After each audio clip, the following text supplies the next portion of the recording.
The Flying Horse. Hello, this is Elizabeth, and I'm here with a tale from the 1001 Nights. You may know that these wonderful stories were first told by Scheherazade, wife to a great sultan of Persia. She kept him spellbound with her storytelling, and every night she left him eager to hear more of her tales. In fact, her life depended on keeping him interested. One night, she began a story with these words. Many centuries ago, in the time when science still mingled with magic, Shah Sabur was lord and master of Persia. This wise ruler delighted in every new and ingenious invention of the times. One festival day, 3 ingenious men, skilled and cunning in the art of invention, came to his court. Were they magicians or scientists?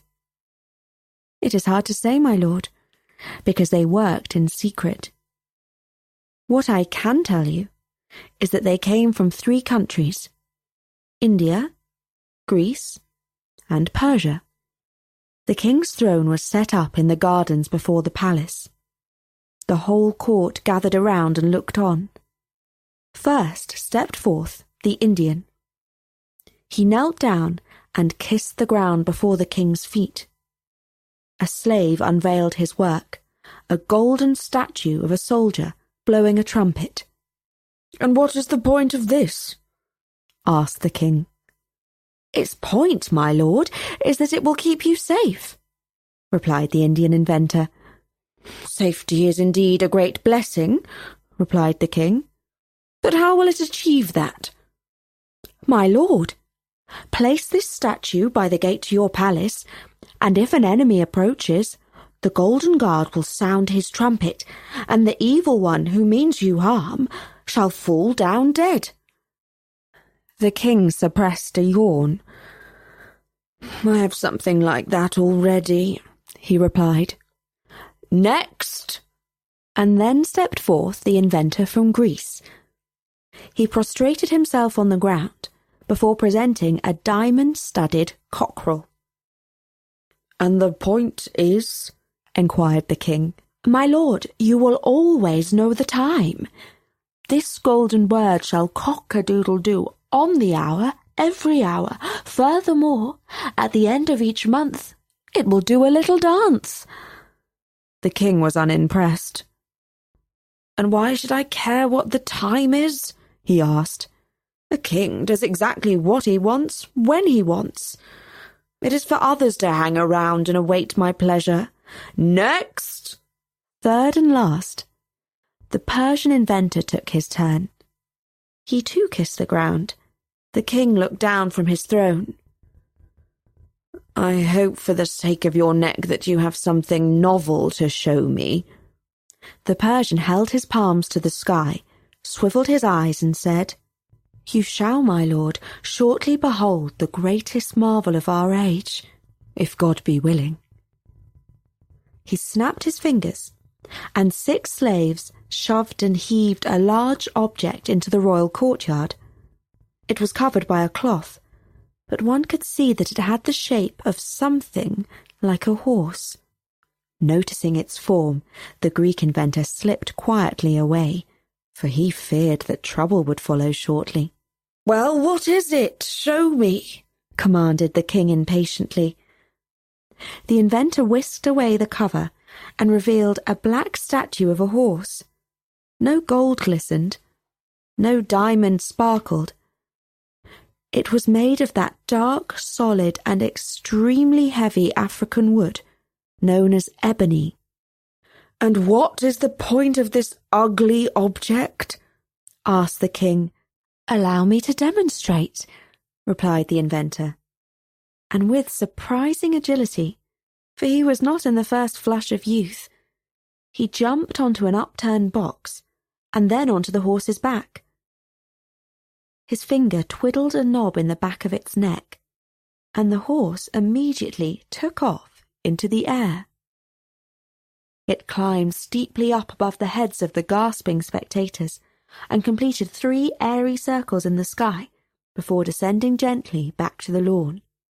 The Persian inventor jumped off the horse and again threw himself onto the ground before the throne. This time, King Sabor, Shah of Persia, could not help but marvel and be amazed. He clapped his hands in congratulation and exclaimed, "By Allah the Omnipotent, our Lord and Benefactor, who created all living things and who feeds them with meat and drink, you spoke the truth when you said that you had a wonder worthy of our gaze. I must have that horse. Name your price, inventor. Whatever you lust after, speak its name, and it shall be yours."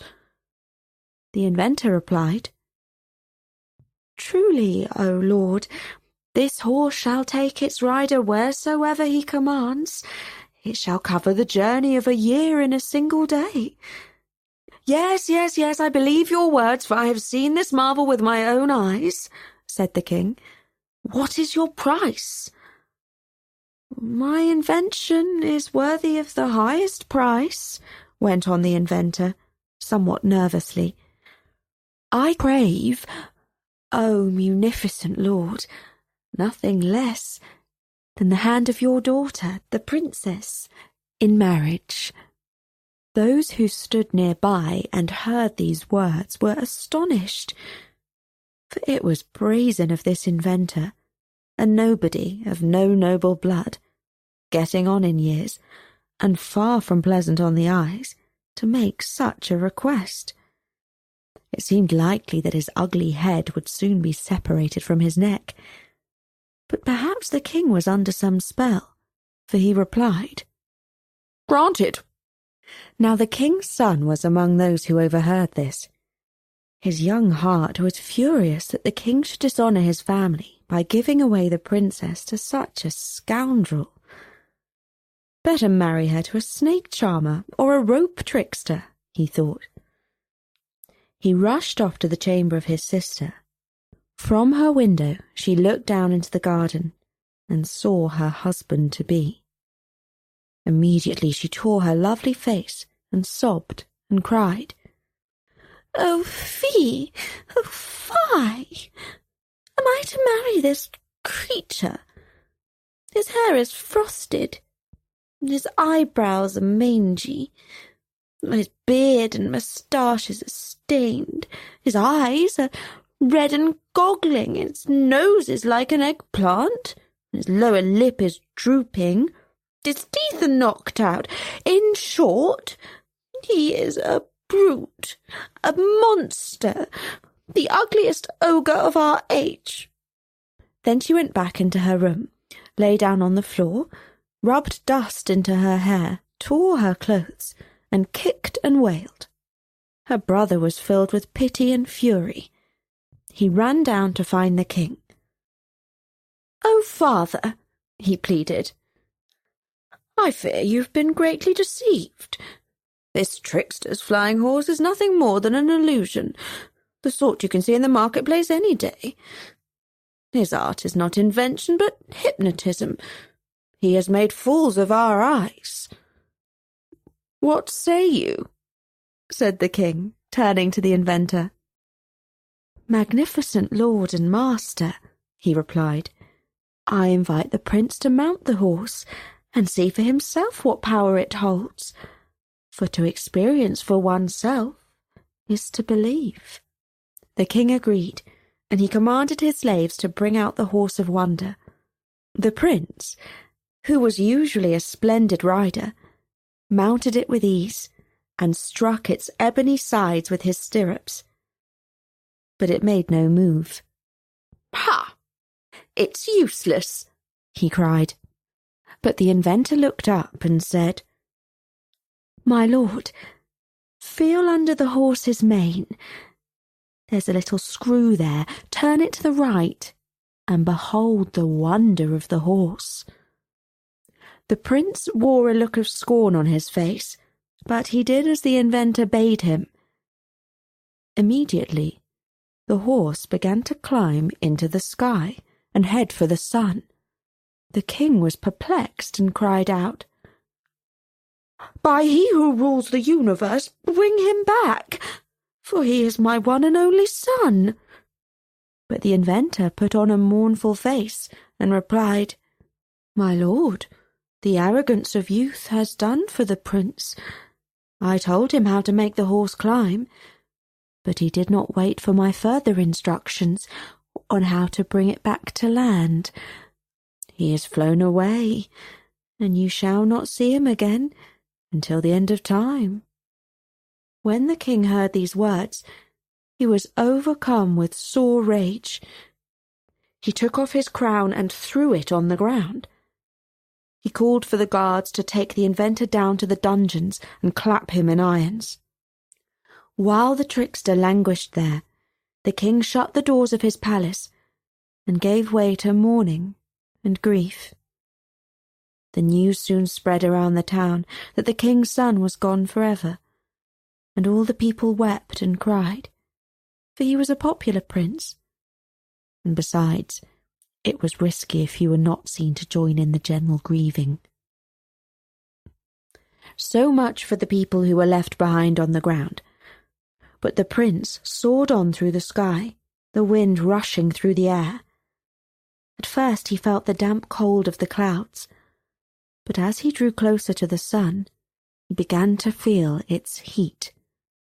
"Surely the sage sent me on a course to burn me up," he said to himself. "He wished to destroy me because I opposed his marriage to my sister, and I openly questioned his wisdom. But I'm not dead yet. There is no majesty and there is no might greater than Allah the Glorious. If he is willing, I shall discover how to bring this machine to land." And he felt under the mane and found another pin. He could not be quite sure what would happen if he turned it. Perhaps the horse would turn a somersault and tip him to his death. There was trepidation in his heart as he tried it. But lo! The flying horse ceased its ascent and began to level off. For the next hour, the prince experimented with the controls, making his horse climb and descend and turn this way and that. Soon he was master of the machine. On he flew through the sky, now able to enjoy the scenery below, the lakes and mountains, the cities and dark forests, the fields and the dusty plains. He did not know where he was going, but in fact, he was over the kingdom of Bengal. Eventually, he saw a thriving town and a magnificent palace with lofty towers and battlements. He thought to himself, "That is where I shall come down to land, for it is plain for all to see that I am of royal birth, and this is the place where I shall receive a royal reception." After nightfall, like a weary bird, he gently landed on the flat roof of the palace. He dismounted, saying, "Praise be to Allah." He went around his horse, examining it closely in the moonlight, and saying, "Whoever perfected this was a cunning craftsman.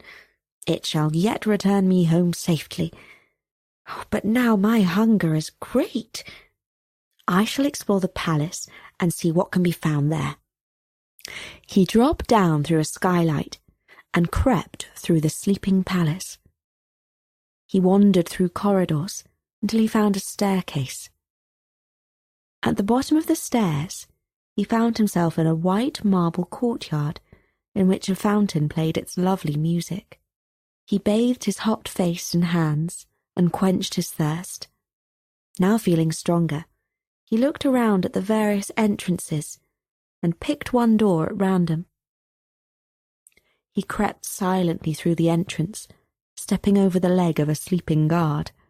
A sword drooped down by the side of the slave. Ever so carefully, the prince drew it from its sabre before fixing it in his belt at his own side. By the light of a candle, he could see that he had chanced upon the harem. The floor was strewn with the forms of sleeping women. In the midst of them all stood a wooden and intricately carved bed, inlaid with pearls, with heavy curtains all around it.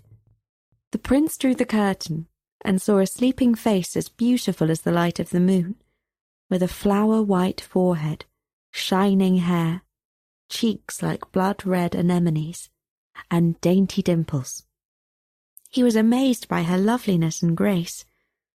He knew that he was in imminent danger, but he no longer feared death. All his nerves were trembling as he kissed her lovely cheek. If she awoke in fright and screamed for the guards, he would surely be cut to pieces. He did not care. She opened her eyes, and seeing the prince, said, "You must be the one who came yesterday and asked for my hand in marriage. My father rejected you and told me that you were ugly and uncouth.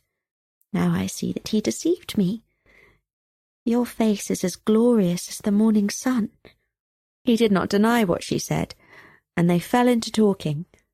There was an instant sympathy between their young hearts, and they knew that they were destined to love one another.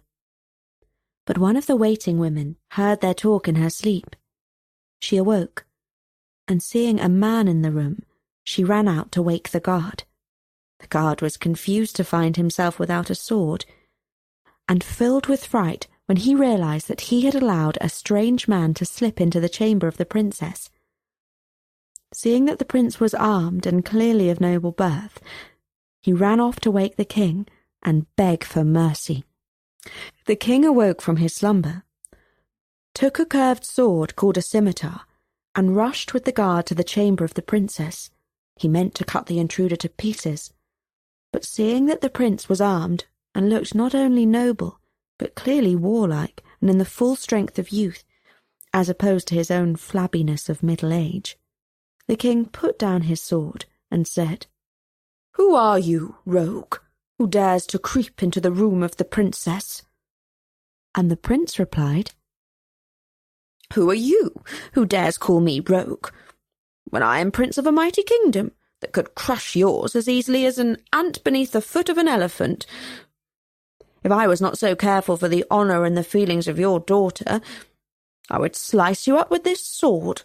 And the king replied, "Even if you are the prince of a mighty kingdom, as you claim, all I need do is call for my guards, and you'll be mincemeat in an instant." "And where would the honour be in that?" replied the prince. "If you strike me down like a common criminal, O lord, your kingdom shall be crushed beneath the boots of my father's foot soldiers. But hear my proposal, for there is a better way. In the morning bring forth your finest soldiers, and I will face them alone, and if the Lord Almighty is willing, I shall confound them. At least we shall provide a sporting spectacle for all the members of your household, and everyone shall see what manner of a man has entered your house, no thief or rogue, but the son of a king. Whatever the outcome, everyone's honour shall be served." The king saw the wisdom in this plan. He could see that the young man was of high birth, and it would no doubt be wiser and more seemly to grant him a death with honour. He called for the slaves to show their guest to a room, and to prepare food and drink for him. No doubt his last meal on the face of this earth. It was only a few short hours until the rays of the sun awoke the sleeping palace, and the king ordered his guards to get ready for battle against the prince. The prince arose early, ready to meet his fate. But here Scheherazade ceased her story, for dawn's light was also creeping into the chamber where she was telling it. "Now, my lord," she said, "if in your wisdom you will spare my life this day, I shall relate what happened next this evening." And the great Sultan, who was indeed eager to learn how the story continued, agreed that his beautiful narrator could live another day. And that was the first part of the story of the Flying Horse. I do hope that you are as keen as the Sultan to learn the fate of the young prince, his princess, and the flying horse. do drop by soon at storynori.com for the rest of the tale. But for now, from me, Elizabeth, bye.